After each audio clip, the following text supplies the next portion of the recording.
Hola a todos, seguimos en este video viendo los temas de la clase número 2.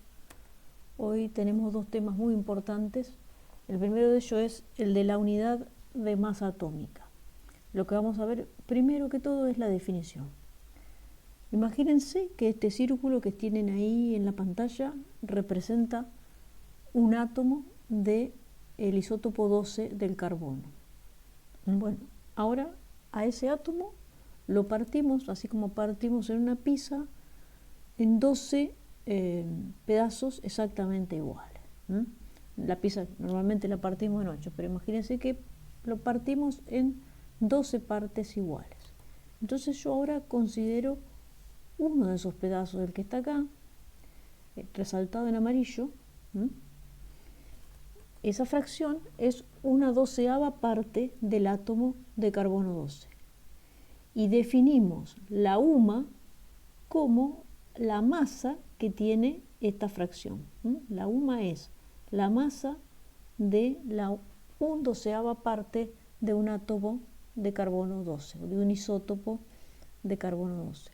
Otra forma de representar lo mismo es con este dibujito que está acá, en el que uno cuando quiere pesar una cosa, de las balanzas antiguas, ponía en un brazo de la balanza lo que quería pesar y del otro lado ponía pesitas.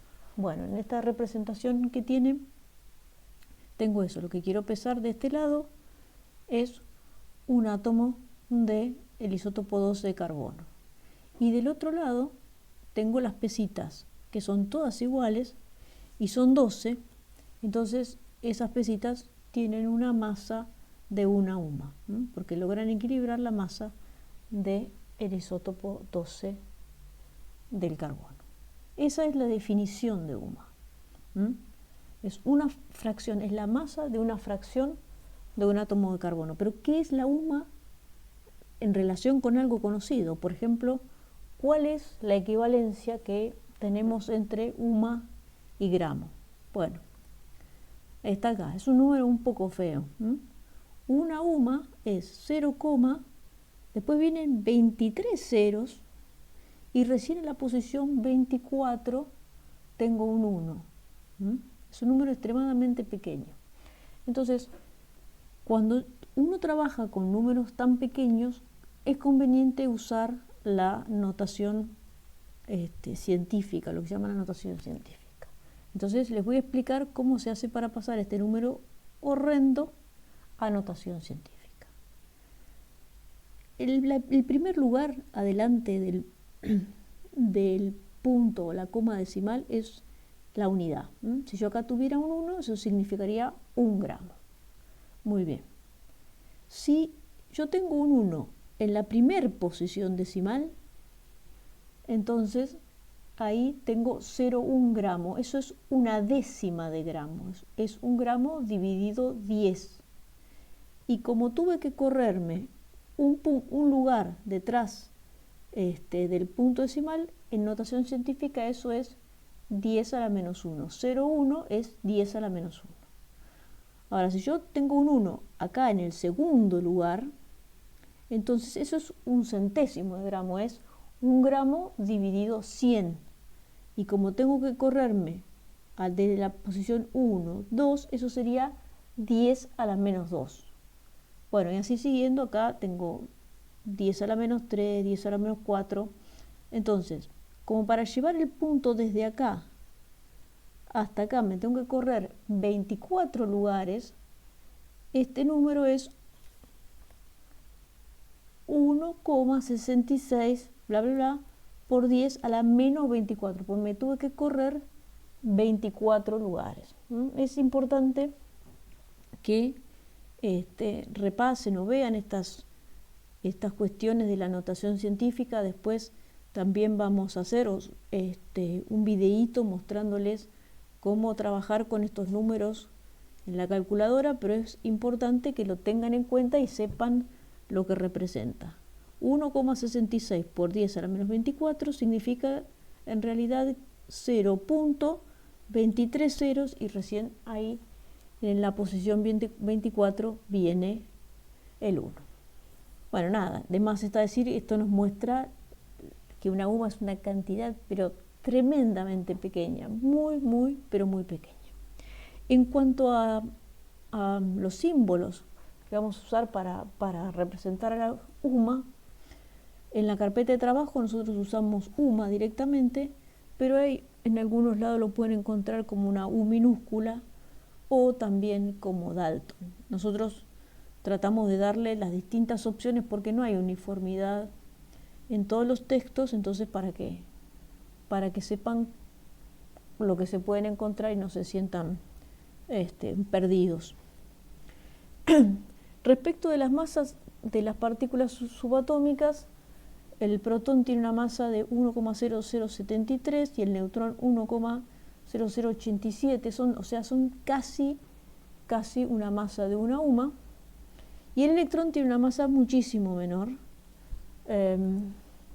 Acá yo les he escrito la relación entre la masa del protón y la masa del electrón, es 1836,15, o sea, la masa de un protón es 1836 veces la masa de un electrón, casi 2000 veces la masa de un electrón.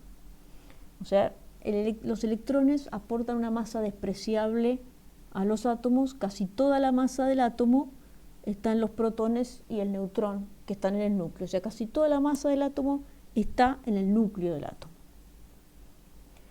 Entonces, fíjense que esta circunstancia lleva a que haya una relación muy interesante entre la masa de los isótopos y su número másico, porque con buena aproximación yo puedo calcular la masa del isótopo a partir de la masa de las partículas que lo constituyen. Uso una forma así, digo, bueno, la masa del isótopo es el número de protones que tiene ese isótopo por la masa de un protón, más el número de neutrones que tiene el isótopo por la masa del neutrón, más el número de electrones por la masa del electrón. Cuando hago esa cuenta, por ejemplo, vamos a hacer el caso del isótopo de oxígeno 16, o sea, número másico 16, como el número atómico es 8, eso quiere decir que tengo 8 protones y 8 neutrones. Entonces hacemos la cuenta y pongo 8 por la masa del protón en UMAS, más 8 por la masa del neutrón, más 8 por la masa de los electrones. Fíjense que cada uno de estos componentes de la sumatoria, lo que está entre el signo más, se llama término. Entonces el primer término corresponde al aporte de los protones, el segundo término al aporte de los neutrones y el último término al aporte de los electrones. Cuando hago la cuenta veo que a la masa del oxígeno 16 los protones contribuyen con 8,0584, los neutrones con 8,0696 y los electrones contribuyen con una cantidad que es muy chiquita, es 0,0044 UMA.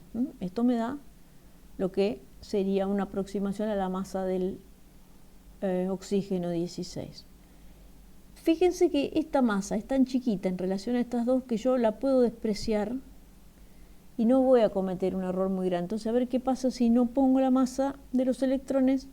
Bueno, acá tengo 16,132,4 y acá tengo 16,128. No es muy distinta. Si yo aproximo a dos decimales, me queda 16,13 en ambos casos y lo único que hice es despreciar la masa de los electrones. En cualquier caso, este número es muy parecido al número atómico que estamos considerando, que es oxígeno 16. Fíjense también que yo acá tenía el signo igual y acá le puse aproximadamente. Ahora, si yo voy a buscar una tabla con los datos verdaderos de las masas, me da parecido a 16, pero no es exactamente 16, es 15,9949 UMAS. Y entonces, acá, ¿qué pasó? Bueno, lo que pasó es que la masa de un isótopo no es exactamente igual a la suma de los protones, los neutrones y los electrones, primero porque los protones y los neutrones tienen masa mayor que 1, pero por otro lado porque cuando se forma un núcleo, se pierde algo de masa. Si cuando se forma un núcleo se desprende una cierta cantidad de energía porque ese núcleo es estable y hay una masa perdida que se puede calcular con la fórmula de Einstein, que es la masa perdida es la energía que se liberó dividido la velocidad de la luz al cuadrado. Lo bueno para ustedes, bueno, para mí también, es que a nosotros no vamos a hacer estos cálculos, no nos interesa hacer estos cálculos, simplemente es para que vean por qué se puede dar todas esas discrepancias, digamos, todas las cosas que hacen que la masa de un núcleo, la masa de un núcleo, la masa de un átomo no sea exactamente igual a su número másico, sino simplemente es un número muy parecido. Pero nosotros vamos a quedar con eso, ¿no? Que la masa de los isótopos es similar a su número másico, aunque no es exactamente igual, y ustedes ya saben, en vista de todo este análisis, los factores que lo hacen diferir por exceso, o sea, que hacen que la masa tienda a ser algo mayor o que tienda a ser algo menor.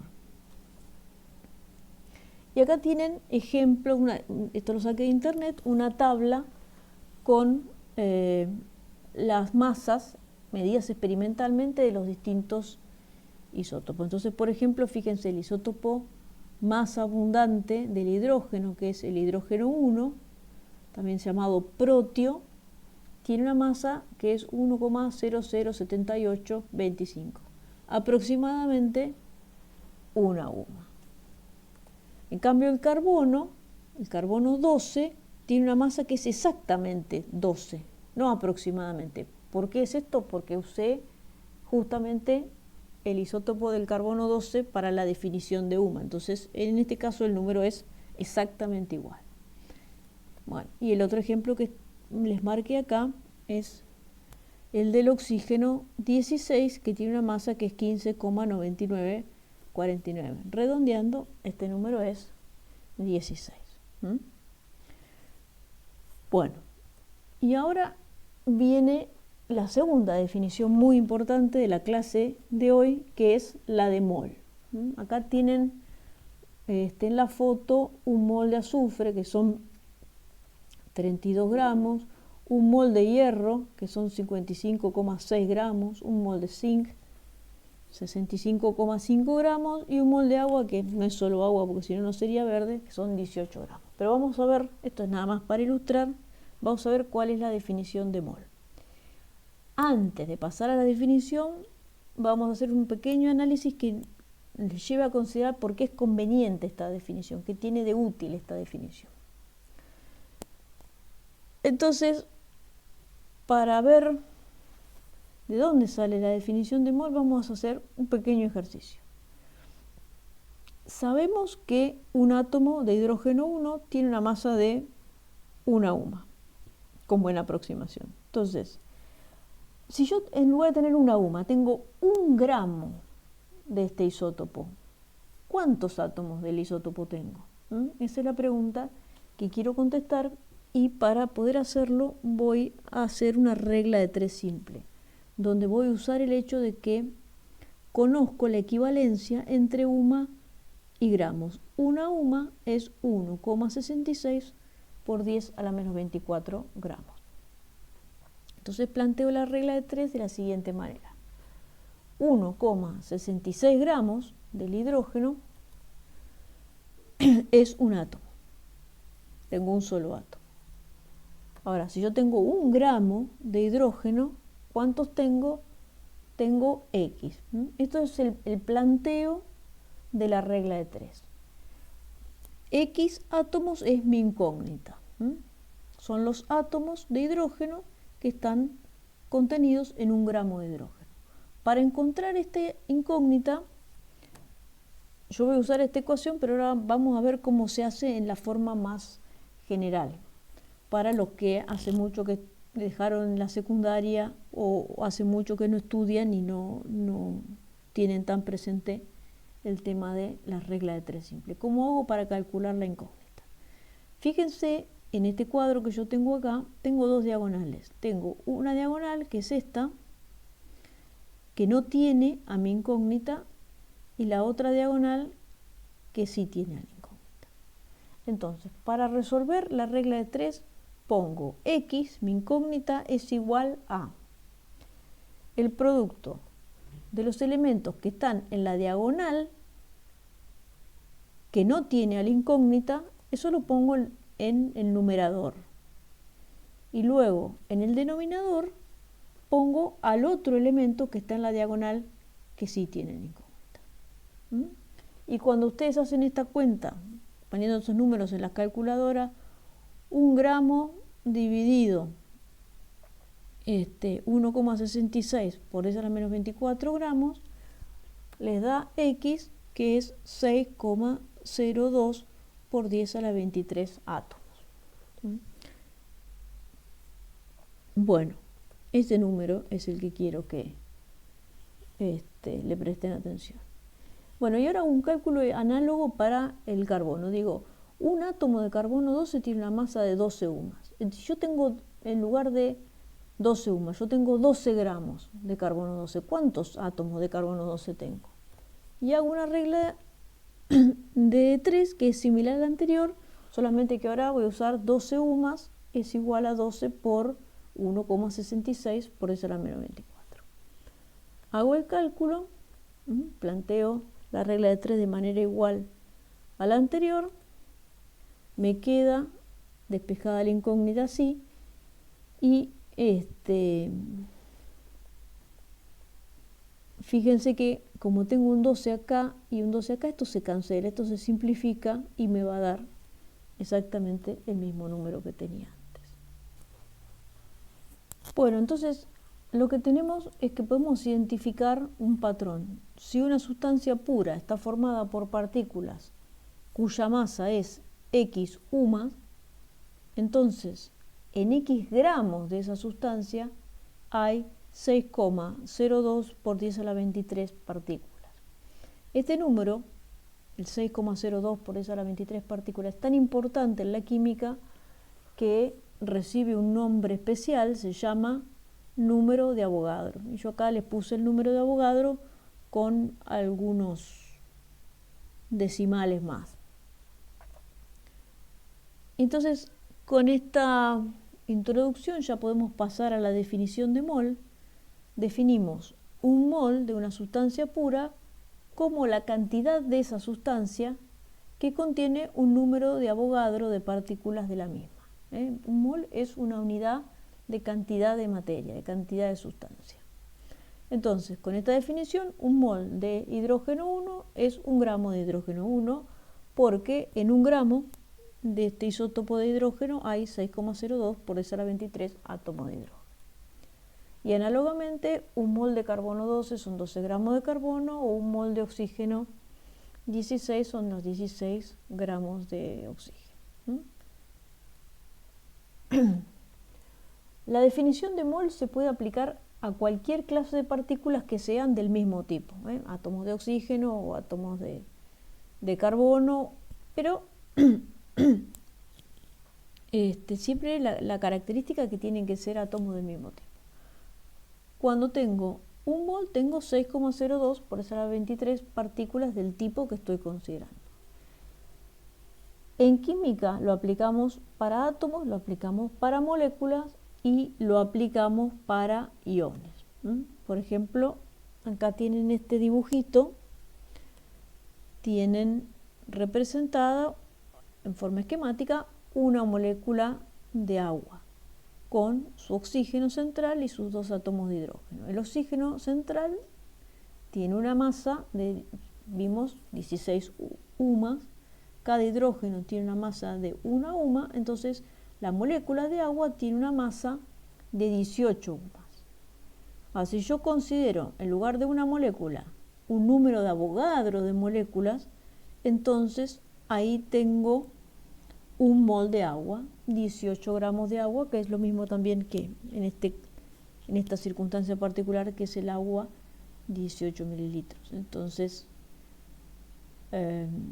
nada, quédense con esto. En el mundo microscópico, menos que microscópico, en el mundo de los átomos y las moléculas, es una unidad conveniente trabajar con UMAS porque los átomos y las moléculas son muy livianitos y tienen masas extremadamente pequeñas, y en el mundo macroscópico de lo que nosotros podemos encontrar en un laboratorio, nos conviene trabajar con gramos.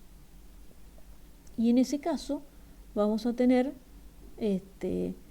una cantidad de partículas que va a ser similar al número de Avogadro. Si tengo 1 mol, voy a tener un número de Avogadro. Si tengo 2 moles, voy a tener 2 veces el número de Avogadro, pero siempre va a ser este número enorme de partículas la que tengo en cualquier sistema macroscópico.